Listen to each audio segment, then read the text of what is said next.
पैसा आप लीजिए, हम तो ये कह रहे हैं कि आप ये पेड़ छोड़ दीजिए, हमारे यहाँ की जो संपदा है इसको नुकसान नहीं पहुंचाइए, और साथ ही साथ आपको कहीं और अगर जमीन मिल रही है आप काम करें।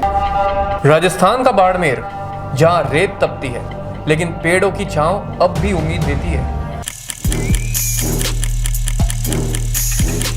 अब वहीं से उठ रही है एक नई लड़ाई, पेड़ बचाने की लड़ाई। यहाँ खेजड़ी के पेड़ कट रहे हैं और जिनकी जड़ें सदियों से इस रेत को थामे हुए थी, आज या तो उन्हें ट्रैक्टरों पर लाद कर ले जाया जा रहा है या जला दिया जा रहा है। और ये सब हो रहा है सोलर एनर्जी के नाम पर। बरियाड़ा और खुड़ाल गांव में एनजी और जैक्सन ग्रीन नाम की सोलर कंपनियां अपना प्लांट बना रही हैं। इसके लिए कुछ किसानों ने जमीन दे दी, कुछ ने विरोध किया, लेकिन कंपनियों ने बाउंड्री वॉल खड़ी कर दी और रास्ता सिर्फ एक छोड़ा। अब गांव के कई किसानों को अपने ही खेत तक पहुंचने के लिए 15 किलोमीटर का चक्कर लगाना पड़ रहा है। इतना ही नहीं, स्थानीय लोगों का आरोप है कि इन कंपनियों ने खेजड़ी जैसे संरक्षित पेड़ों को भी काटना शुरू कर दिया है। खेजड़ी राजस्थान का राज्य वृक्ष, जिसे स्वर्ण वृक्ष कहा जाता है, जिसकी सांगरी से सब्जी बनती है, जिसकी छाया में जानवर पलते हैं और जिसकी जड़ों से थार का रेगिस्तान हरियाली में सांस लेता है। पेड़ काटे गए, वीडियो सामने आए, ट्रैक्टरों पर पेड़ों को ले जाते हुए देखा भी गया, और जब विरोध शुरू हुआ तो सबूत मिटाने के लिए रातों रात पेड़ों को जला दिया गया। बरियाड़ा और खुड़ाल गांव के पास राख के ढेर मिले। उस राख से तब भी धुआं उठ रहा था जब स्थानीय विधायक रविंद्र सिंह भाटी धरना स्थल पर पहुंचे। रविवार को वे वहीं डटे रहे और रात चारपाई पर गुजारी। ये सिर्फ एक पर्यावरणीय संकट नहीं, ये खुली लूट है, एक ऐसा मुनाफाखोर सिस्टम जो जमीन भी लेता है और पेड़ भी। सोशल मीडिया पर हैशटैग खेजड़ी बचाओ टॉप ट्रेंड करने लगा, लेकिन सरकार और प्रशासन की ओर से कार्रवाई की बजाय किसानों को ही शांति भंग के नोटिस थमा दिए गए।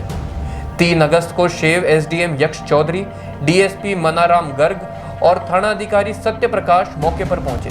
वहां उन्हें 3 जेसीबी मशीनें और जली हुई खेजड़ी की लकड़ियां मिली। किसानों ने बताया 4-5 दिन से पेड़ काटे जा रहे थे। जैसे ही सूचना मिली कि प्रशासनिक टीम और विधायक आने वाले हैं, रात के अंधेरे में पहले से काटे गए पेड़ों को जला दिया गया। क्या ये सिर्फ लापरवाही है या जानबूझकर किया गया अपराध?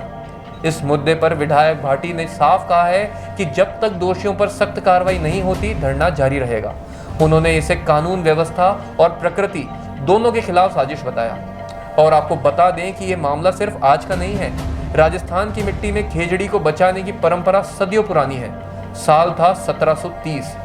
जोधपुर के तत्कालीन महाराजा अभय सिंह ने अपने महल निर्माण के लिए लकड़ियों की जरूरत के चलते अपने सैनिकों को आसपास के गांवों से पेड़ काटने के लिए भेजा।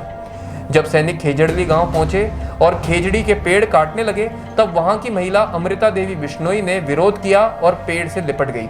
उन्होंने कहा था, सिर साठे रुक रहे तो भी सस्तो जान, यानी कि सिर कट जाए लेकिन पेड़ बच जाए तो भी सौदा सस्ता है। सैनिकों ने अमृता देवी समेत 363 लोगों की कुल्हाड़ी से हत्या कर दी, क्योंकि वे पेड़ों से लिपटे हुए थे और हटने को तैयार नहीं थे। जब यह बात महाराजा को पता चली तो उन्होंने उस क्षेत्र में पेड़ कटाई पर रोक लगा दी और बिश्नोई समाज को लिखित वचन दिया कि भविष्य में पेड़ों को नहीं काटा जाएगा। आज 2025 है और फिर वही लड़ाई शुरू हो गई है, पर अब दुश्मन सैनिक नहीं, कॉरपोरेट मशीनें हैं। मकसद वही है, पेड़ों को हटाकर मुनाफा कमाना। लेकिन सवाल यह है कि क्या इस बार भी कोई महाराजा होगा जो ये कटाई रुकवाएगा, या फिर राजस्थान का स्वर्ण वृक्ष राख बनता रहेगा और विकास के नाम पर पर्यावरण की यह लाशें हम चुपचाप देखते रहेंगे? तो दर्शकों, ये थी बात आज की चैनल की आज की विशेष रिपोर्ट। अगर आप भी खेजड़ी के साथ खड़े हैं तो इस रिपोर्ट को जरूर शेयर करें, क्योंकि अब सिर्फ बोलना नहीं, बचाना जरूरी है। धन्यवाद।